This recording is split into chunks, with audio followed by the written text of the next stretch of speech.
Hyderabad proper. నేను వచ్చేసి 1 year నుంచి ఇక్కడ ఉంటున్నా. రేవంత్ రెడ్డి జాబ్ క్యాలెండర్ తీసినాక మేము ఇక డిసైడ్ అయినాము, ఇక ప్రిపేర్ అవ్వాలి.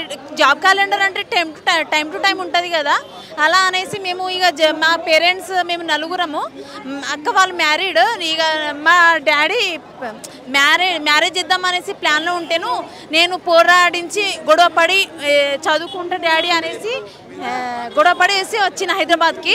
ఇక వాళ్ళు ఎంత కష్టమైనా సరే ఒప్పుకున్నారు. ఒప్పుకొని ఇక సరే జాబ్ క్యాలెండర్ వస్తుంది కదా అని వాళ్ళు కూడా ఒప్పుకునేసరికి ఏం అనలేదు.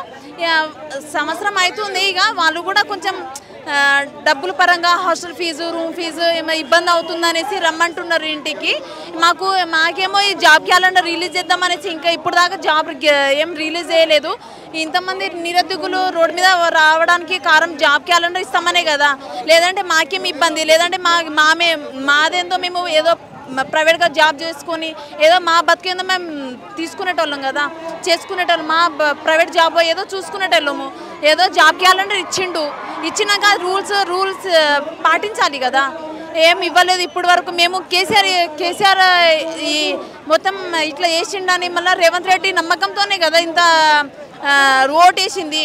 ఇంతమంది జాబ్ ఒక్కొక్కరికి ఏజ్ అయిపోతుంది, మళ్ళీ వాళ్ళకు ఉంటుంది కదా ఏజ్ అనేది అయిపోతుంది, వాళ్ళకు మళ్ళీ జాబ్ రాదా, ఇదే లాస్ట్ టైం ప్రిపేర్ అవుతున్నారు అనేసి వాళ్ళు కూడా వస్తున్నారు కదా. ఇంతమంది హాస్టల్స్ ఒక్కొక్క సిటీలో ఎంత ఉంటుంది, పల్లెటూరులో అంటే మనకు అంటే పల్లెటూరులో వ్యవసాయం చేసి బతుకునేటోళ్ళము.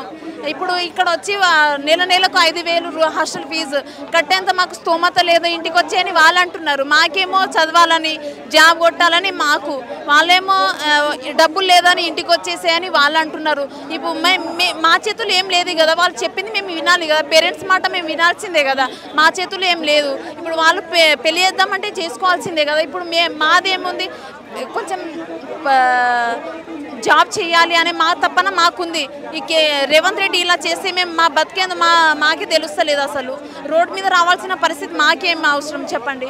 వాళ్ళకి ఏ ఇబ్బంది వచ్చినా మేము ఉన్నామని ముఖ్యమంత్రి మాట్లాడుతూ ఉంటారు కదా, మరి మీరు ఇంతమంది అభ్యర్థులు రోడ్డుపైకి వచ్చి ధర్నా చేస్తూ ఉన్నారు, ఎందుకు ప్రభుత్వానికి ఎందుకు ఈ విధంగా? ప్రభుత్వానికి అంటే పనికి మాలినవి అవి అంటే జాబు.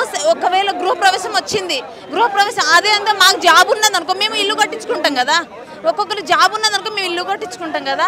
అది మాకుంటే కొంచెం పోస్ట్ మెయిన్ కావాల్సింది. ఒక్కొక్కరికి ఏజ్ అయిపోతుంది, వాళ్ళకి జాబ్ ఉంటే సరిపోతుంది కదా. పనికి మాలినవి అంత చేస్తే బదులు పనికొచ్చేటి చేయాలి కదా సొసైటీకి. అది నేను చెప్తున్నది.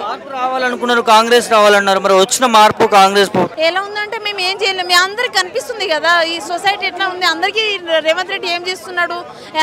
జాబ్ క్యాలెండర్ త్వరలో అంటే త్వరలో, ఇంకెప్పుడు త్వరలో అయిపోతుంది కదా. ఒక్కొక్కరికి ఏజ్ అయిపోతుంది, ఒకరికి మళ్ళా ఇంటికి పాలవుతున్నారు. అంటే చదువుకొని కోచింగ్ తీసుకొని లాభం ఏమున్నది, అందరు ఇంటికి పోతూ ఉంటే ఇప్పుడు చదివినంతా వేస్టే కదా.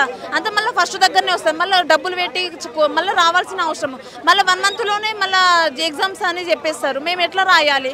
అదేందో టైం టు టైం చదువుకుంటే టైం ఇట్లా త్వరలో అన్నారు, త్వరలోనే ఇచ్చేసి అయిపోతుంది. ఇంకా త్వరలో ఇంకా ఎన్ని డేస్ అంటారు. ఇవ్వాలనే కదా రోడ్ మీద వచ్చి ఇంత తపన చేసేది, ఇంత ధర్నా చేసేది. రోడ్ మీద రావాల్సిన మాకేం అవసరము. ఈ జాబ్ క్యాలెండర్ అన్నప్పుడు టైం టు టైం ఇచ్చేసి అయిపోతుంది కదా. జాబ్ క్యాలెండర్ రిలీజ్ చేస్తేనే కదా మా బాధలు ఏందో అందరూ తెలుసు. జాబ్ క్యాలెండర్ ఇస్తే మేము రోడ్డు మీద ఎందుకు వస్తాము? అది నోటిఫికేషన్ పడాలి కదా, బయటికి మాకు తెలియాలి కదా ఎంత ఉంది ఏందనేసి. మాకు ఎన్ని ఎస్ఐ కానిస్టేబుల్ 10,000 చిల్లర పోస్టులు ఉన్నాయి, మాకేం తెలుస్తుంది బయట ఏం నడుస్తుంది ఏందని. ఏ రాష్ట్ర ప్రభుత్వాలు ఇవ్వలేని ఉద్యోగాలు ఒక సంవత్సర కాలంలో ఇయర్ పడాలి కదా. ఈ ఇయర్ 2025 పోస్టింగ్ ఏం లేదు కదా. జాబ్ క్యాలెండర్ అనేది ఇయర్ ఉంటుంది, ఈ ఇయర్ ఏం లేదు కదా. అది నేను అనేది. మా జంగ్యాం డిస్టిక్ అండి, జంగ్యాం డిస్టిక్ నుండి వచ్చాను నేను. మేము గత 2 సంవత్సరాలుగా ప్రిపేర్ అవుతా ఉన్నాము. కాంగ్రెస్ గవర్నమెంట్ మీద నమ్మకం పెట్టుకొని నేను ఒక నిరుద్యోగిని అయ్యి ఉండి నేను కాంగ్రెస్ గవర్నమెంట్ మీద నమ్మకం పెట్టుకొని నేను ఓటేసా. ఇప్పుడు ఆ ఓటుకి నేను వేసిన ఓటుకి విలువ లేకుండా వేస్తున్నారు ఇప్పుడు ప్రభుత్వం. ఇప్పుడు నాకు ఉద్యోగం రావాలి అని నేను ఎంత కోరికతో నేను ఇంత దూరం వచ్చి హాస్టల్లో ఉండి నేను స్టడీ హాల్లో ఉండి చదువుకుంటున్నానో ఆ నమ్మకం నాకు కావాలి అని చెప్తున్నాను. కాంగ్రెస్ గవర్నమెంట్ నోటిఫికేషన్ రిలీజ్ చేయాలి. ఆ నోటిఫికేషన్లో మాలాంటి యువతకి, మాలాంటి మహిళలకి, మాలాంటి వాళ్ళకి నోటిఫికేషన్ రిలీజ్ చేసి ఈ పలానా గవర్నమెంట్లో నేను జాబ్ కొట్టినా అని గర్వంగా చెప్పుకోవాలని నాకుంది. అలా చేయాలని నేను కోరుకుంటున్నాను. ఇప్పుడు ఇవ్వట్లేదు కదా ప్రభుత్వం. ఇవ్వాలని చెప్తున్నానండి. ఇప్పుడు గవర్నమెంట్ ఇవ్వట్లేదు అని అంటే ఇవ్వండి. మీకు ఎందుకు మాకు ఎట్లాగో పోస్టులు ఎన్ని ఉన్నాయి అని రిలీజ్ చేసేది కదా. ఈ శాఖలో ఇన్ని ఉన్నాయి, కానిస్టేబుల్ ఎన్ని ఉన్నాయి, గ్రూప్ 1 ఇన్ని ఉన్నాయి, గ్రూప్ 2 ఇన్ని ఉన్నాయి అని చెప్పేసి మాకు ఖాళీలు ఎన్ని ఉన్నాయి అని చెప్పించాలి కదా. దాన్ని మీరు భర్తీ చేయడానికి ప్రయత్నం చేయండి. మీరు ఎందుకు ప్రయత్నం చేస్తలేరు? మేము పోరాటం చేసి మేము గుర్తు చేస్తేనే మీరు మమ్మల్ని రిక్రూట్ చేస్తారా? అంతసేపటి దాకా అయితే మీకు గుర్తుండదా? మా నిరుద్యోగ యువత ఆ రోజు కనిపించలేదా? మీరు మమ్మల్ని ఓటు అడిగినప్పుడు, మేము ఓటు వేసినప్పుడు, ఎన్నికలప్పుడు గుర్తుందా అంటే వాళ్ళు అడిగారు, వాళ్ళు చెప్పారు, వాళ్ళు మేనిఫెస్టోలో మేము ఇయర్కి నోటిఫికేషన్ రిలీజ్ చేస్తామని చెప్పేసి అన్నారు. మేము ఆ నమ్మకంతోనే కదా మేము ముందుకొచ్చి మిమ్మల్ని కాంగ్రెస్ గవర్నమెంట్ని మేము రిక్రూట్ చేసుకున్నది. కాబట్టి మీరు మేనిఫెస్టోలో ఏదైతే రిలీజ్ చేసిలో నోటిఫికేషన్ వేస్తా అని చెప్పేశారో అది వేయాలని నేను గవర్నమెంట్ని మనస్ఫూర్తిగా కోరుకుంటున్నాను. చాలా వరకు చూస్తూ ఉన్నాం, గ్రూప్ 1 విషయంలో కావచ్చు, గ్రూప్ 2 విషయంలో కావచ్చు, చాలా ధర్నాలు చేసిర్రు. ఉద్యోగాల విషయంలో కావచ్చు ధర్నాలు చేస్తూ ఉన్నారు. అంటే ఈ ప్రభుత్వము నిరుద్యోగుల పేరుతోని అధికారంలోకి వచ్చిన ప్రభుత్వము ఎందుకు అంటే ఇన్నిసార్లు ధర్నాలు చేసినా కూడా స్పందన లేకుండా పోయింది?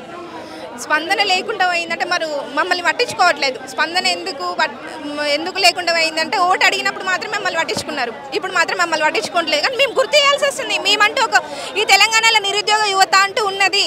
ఆ యువతను గుర్తించండి, మేము ఎంత కష్టపడుతున్నాము, మేము ఎంత పోరాటం చేస్తున్నామని చెప్పడానికి మేము గుర్తు చేయాల్సి వస్తుంది గవర్నమెంట్ని.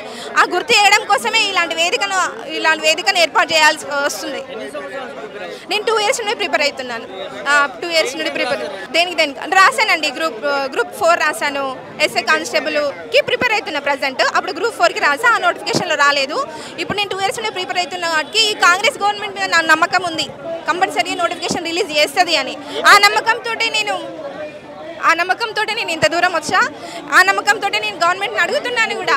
నాలాంటి ప్రతి అమ్మాయికి మీ గవర్నమెంట్ వచ్చింది, నాకు జాబ్ వస్తుంది అనే నమ్మకంతో నేను ఇంత దూరం వచ్చి ప్రిపేర్ అవుతున్నాను. మీరు ఖచ్చితంగా నోటిఫికేషన్, మీరు ఇచ్చిన మేనిఫెస్టోలో ఇచ్చిన నోటిఫికేషన్ రిలీజ్ చేయాలని, మాలాంటి అమ్మాయిలకు ఉద్యోగం వాళ్ళ కాళ్ళ మీద వాళ్ళు నిలబడేటట్టు మీరు చేయాలని నేను కోరుకుంటున్నాను. అంతే ఈ కాంగ్రెస్ ప్రభుత్వానికి.